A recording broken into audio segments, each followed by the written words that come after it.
On your way out, please sign the papers that are on the tables out there so we know that you're in attendance tonight. Also, if you need a full copy of our parent-student activities handbook, it's online, or if you'd like a hard copy, please email myself or Carrie on our activities office, and we'll be sure to get that out to you. A few introductions as we started again. I'm Justin Putz, Activities Director. Down here in the first row, Jack Getkin. He's our Junior High Activities Director. So if you're in 7th or 8th grade, he'd probably be your primary contact. Also over here is Cody Barnes. Cody is our athletic trainer that we contract through BC HC. So you'll see him at a lot of our varsity events. He's in school on Mondays here in the fall. Winter and spring, I think we go Wednesdays. And so then if you're in an injury there, he'll be someone that you'll contact and work with.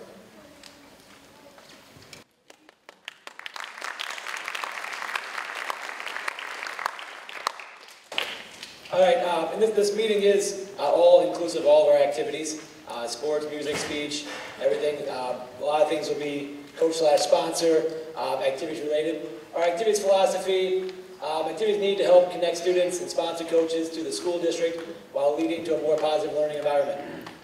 We believe in educational-based activities. They need to have connection to school and need to help the learning process. Activities must be a way to bring the entire community together. And activities provide an opportunity for students to grow and learn lessons that go well beyond the activity that they're involved in. That's really the philosophy we believe in and try to strive towards. Goals and objectives, to develop a team championship atmosphere. And what I mean by that is an atmosphere in which, whether it's on the basketball court, wrestling mat, football field, marching band, speech, whatever it is, to be in an atmosphere in which all participants come in every single day, do their best, strive for growth, and work together. And that's really what we're striving for. A culture of discipline and integrity. Have students be where they're supposed to be, honor their commitments, continue to work hard, work together. Develop a culture in which all activities work together to build each program up and allow students opportunity to participate in all areas of interest. Be first class in everything we do. Help grow our school-wide lifting program year 3, and to become the best educational environment in the state. Student activity conflict resolution. A lot of people in here have students that are in many things. We want students to be involved in as many things as possible, and when that happens, we do have a protocol for if a activity in an athletic event were to be on the same night, or if you had 2 sports maybe in the spring that are on the same night. Now we try as hard as we possibly can to make sure there's no conflicts. We don't want anything that we schedule to conflict with each other, from sport to music or sport to speech or whatever it is. However, there are times that things are out of our hands in terms of state contests, conference events. Some of those we really don't have any control over. So if that happens, typically our hierarchy, we work our way down. Number 1, state events are always first. So anything that's state, sectional, district, regional contest, they would have top priority over anything that's not state. WAMAC events would be the next priority. If the conflict exists because of postponement and 1 and 2 don't come into play, then the rescheduled event shall have the lowest priority unless it's a state event. Now we sometimes may run into that if we were in the winter. We had a jazz band contest, something got out of our hands there, we had to reschedule something. A scheduled event shall have priority over a practice session. In case of an athletic practice conflict, the sport in season shall have priority over a sport not yet playing in season. If local events not signed by the state are scheduled the same day, the coach and sponsor shall communicate well in advance to resolve the conflict of the student. In no case shall the student be placed in a position of conflict by the coach and sponsor. Coaches and sponsors shall have the right to mutually resolve any student conflicts between themselves. And in case of conflict that cannot be resolved, the principal, under consult with the coach, sponsor, and athletic director shall resolve the conflict. Now, one thing I'll say about that, if there is a conflict, we will make every effort possible to accommodate both events. So the sooner we would know about any conflict, we've arranged vans to pick kids up mid-contest, we've arranged different bus times. We've done all kinds of things with as much notice as we possibly have to ensure that each student can do their multiple passions as much as they would like. Communication. Communication parents should expect from coaches.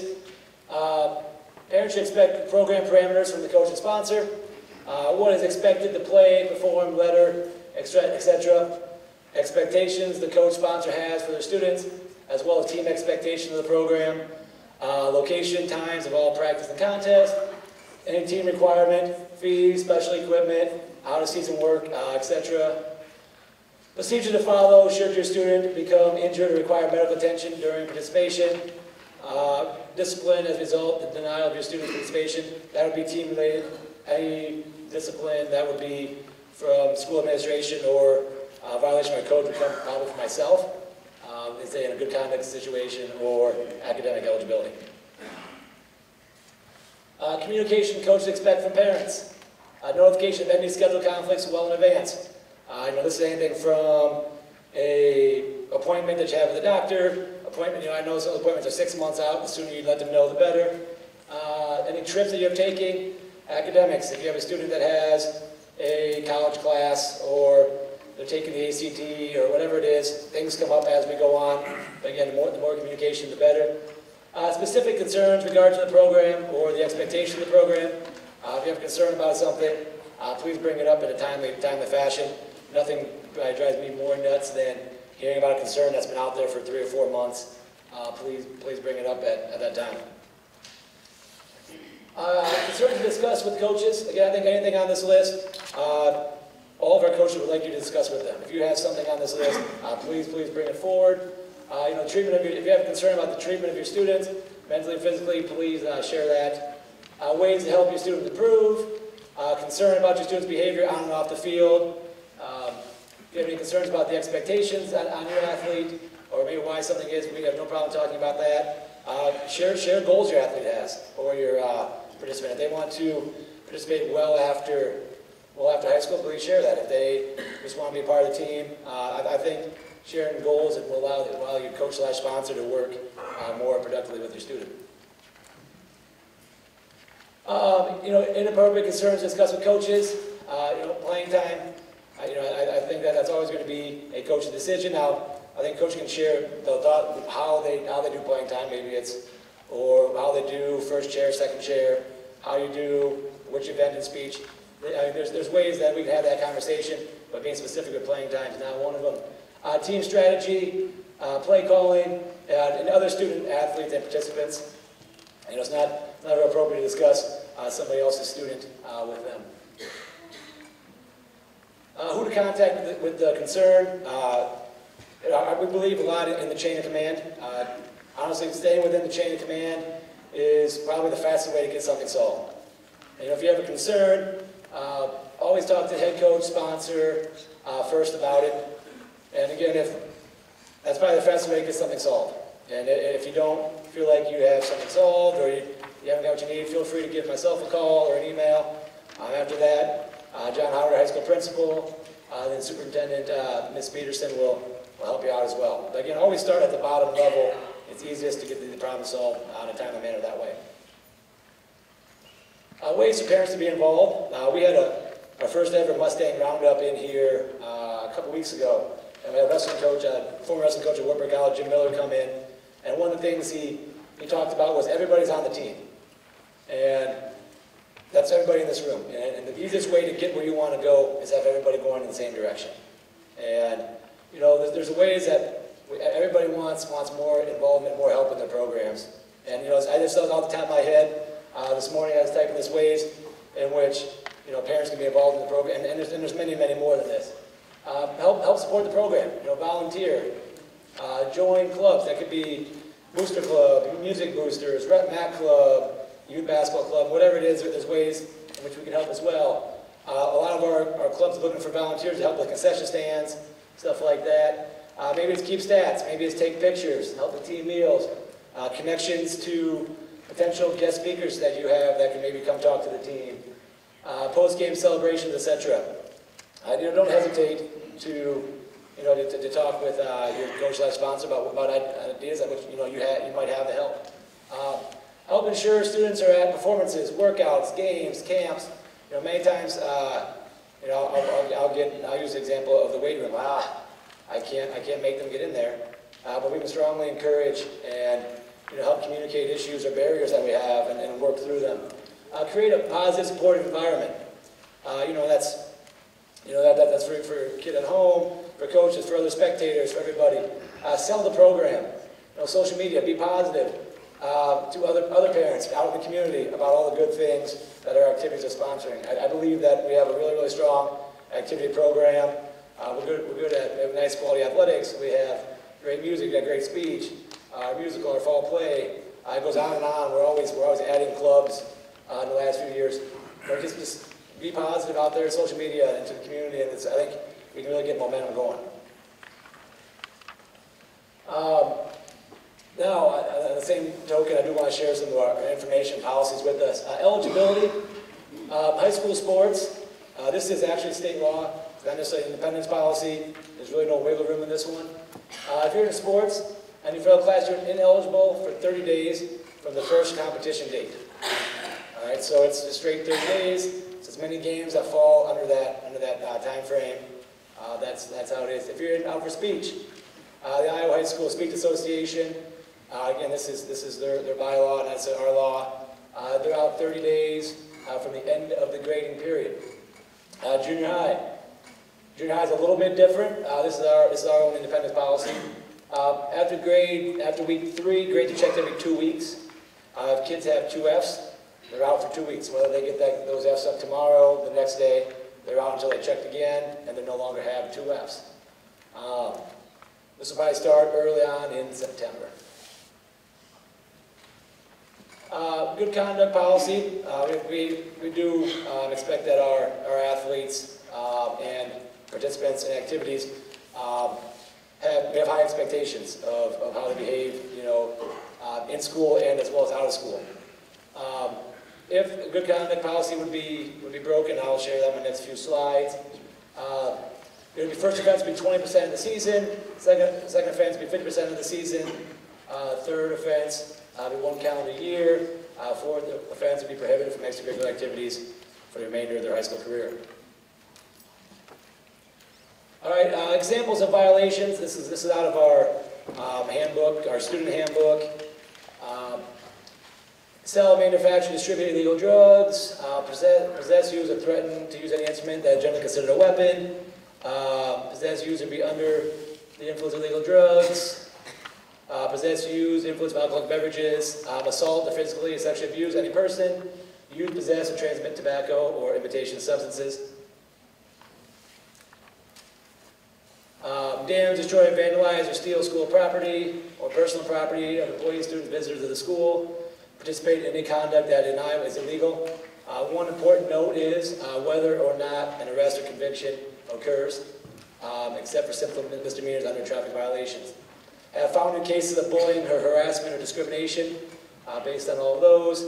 And then the other one is other conduct, and if you have an administration council composed of the junior senior high principal, junior senior high assistant principal, junior senior high activities director that portrays the school district, independence community in a negative manner. Those will all be examples of violation. Now, one thing to note is this is subject but not limited to. We can't have every single violation listed, and so there could be potentially others as well.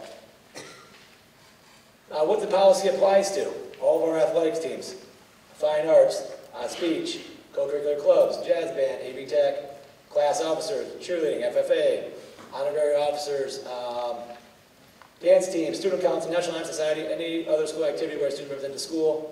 Example could be overnight trips. So it's an all-inclusive policy that does cover all of those. Attendance.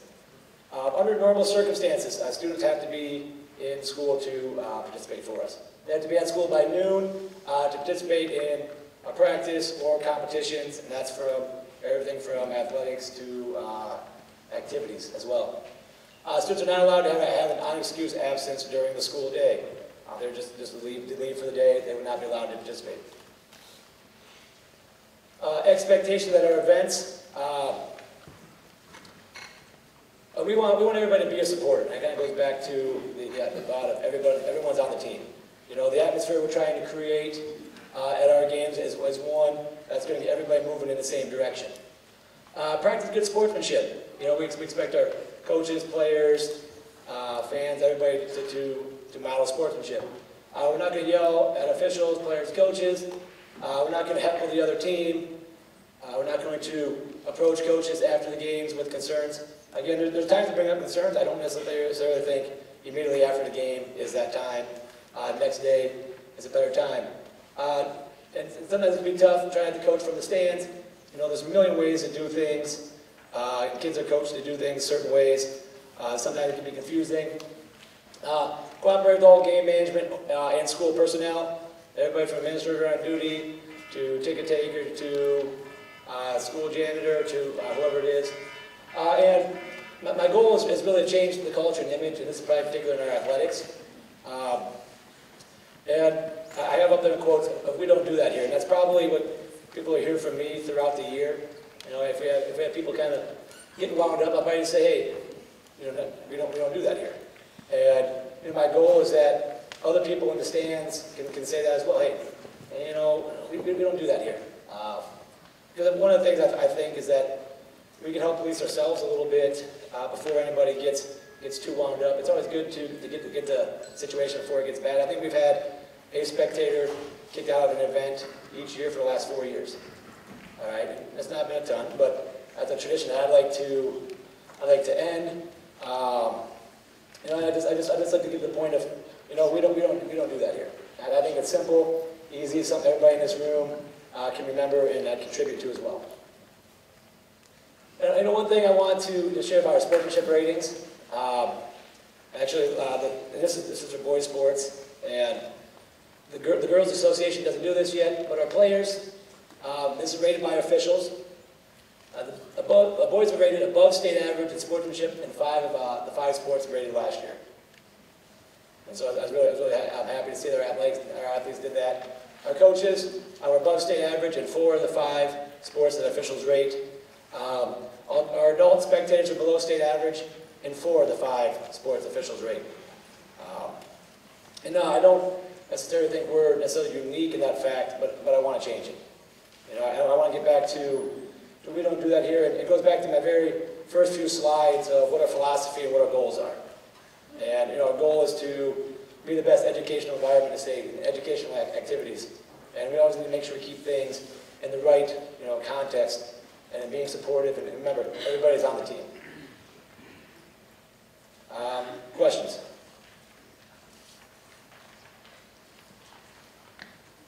You know, we have standards for our students and behavior, and if they cross the line, it's clearly laid out what the expectations are.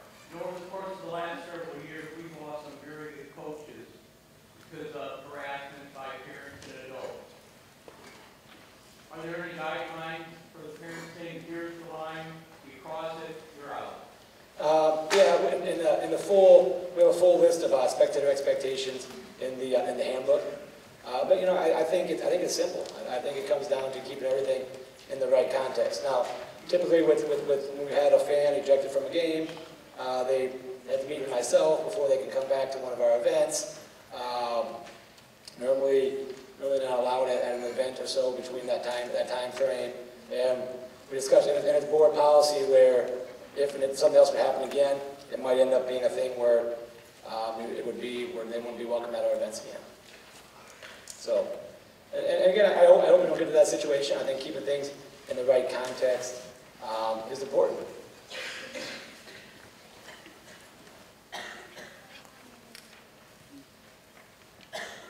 All right, we'll end the night. I know Troy Butters from the Independence Booster Club wants to speak here a little bit. I'll turn the mic over to him quickly. Good evening. I want to thank everyone for coming tonight. I'm Troy Butters, Vice President of the Mustang Athletic Booster Club. We want to thank you all from our student athletes and coaches, share with you the mission of our booster club, and thank you for all you do. It's simple. We support all of our student athletes and coaches. A few examples of things we've helped with this past year.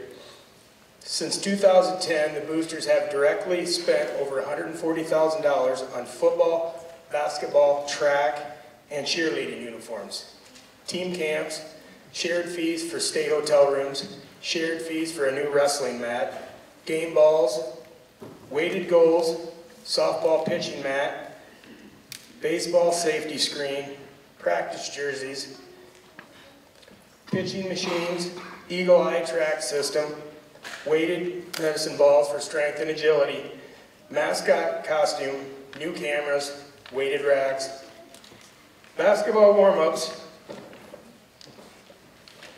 Additionally, we sponsor 4 scholarships for graduating seniors every year for Dollars for Scholars. Our club also made donations to the new high school and Final Push at the baseball softball field.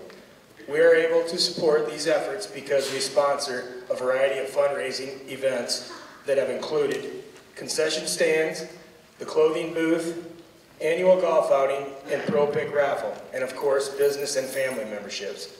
This year, we will have a Drive One fundraiser through Rydell Ford here in Indy. We would love for you to take the opportunity to become a Booster Club family member. Our basic membership starts at only $30. We are in the process of refocusing our club's organizational plan. Your volunteers' efforts to the Booster Club could be a one-day wrestling concessions weekend or a couple months planning by serving on a subcommittee golf outing, or a year-long commitment being on the Booster Club Central Committee. With your membership, you will receive emails regarding Mustang athletics and opportunities to get involved. We will offer you the chance to donate your time, but do not require that of our members. You can also stay up to date by following us on Facebook at Mustang Athletic Booster Club. We really appreciate your support. Our members are passing out membership forms. Complete the forms and return to the high school office with your check or cash. It's a great time to be a Mustang. Any questions?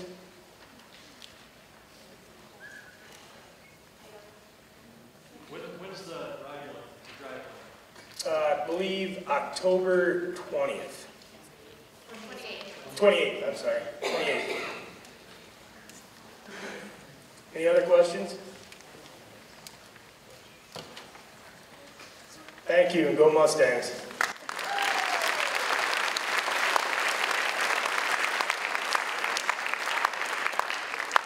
Thank you. I appreciate everybody coming. Again, if you haven't signed in yet, make sure you sign in. And my closing thought of the day is one of our 5 school board goals is to have an exemplary activities department. And as I tell our athletes all the time, everything matters. You know, everyone's on the team. The closest way to get there is to have everybody working in the same direction. We'll take about a 10-minute break, and I'll have a football parents meeting. But thanks for coming. Appreciate it.